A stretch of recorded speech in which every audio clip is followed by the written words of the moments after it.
I retired from education a year ago as a superintendent. Like every other superintendent, I climbed the ladder. But unlike most, I remained a teacher by offering my children a poetry class for the last 25 years.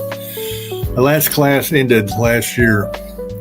In education, we tend to dictate what they should be thinking, how to teach to color inside the lines, that the color of the sun is yellow, and that all the little desks must be in a row. Too many in education at all levels believe that. I did not. I taught poetry in the conference room as it was more comfortable. We would start the creative writing journey, learning figurative language and formula poems where you would fill in the blanks with the parts of speech. We dabbled in haiku, counting syllables on our fingers. These were okay for the beginning, but for the most part were boring to students. One day, one of the older students said, "For a poetry class, you sure have a lot of rules." And he was right. From that moment on, they set out to tell their own story by writing several poems a day. Some days we hit the walking trail looking for inspiration not found in the classroom, but most days we wrote our poems. They told their own story of trauma, of abuse, of struggles. We self-published with colored chalk on the school driveway, on the sidewalks, and on the schoolhouse walls.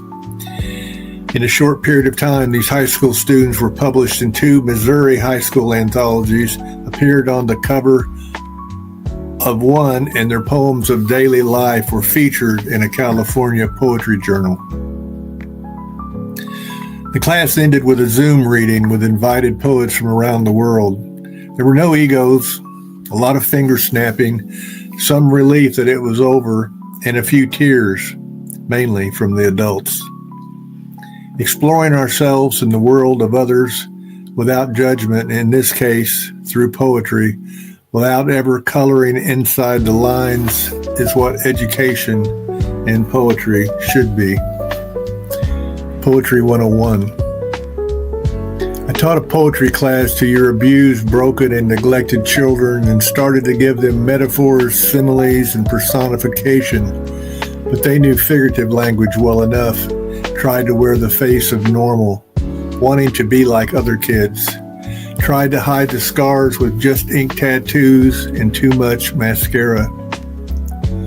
They read their poems of incest, of rape, of beatings, of parents in prison, of foster homes, of being hooked on meth made down a dead-end county road, of how life is not supposed to be at age 15.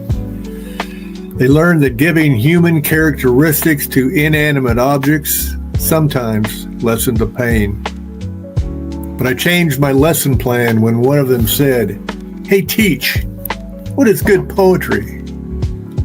I suppose it is keeping your wounds close to the surface so they can heal quicker. Is that it? On most days it is.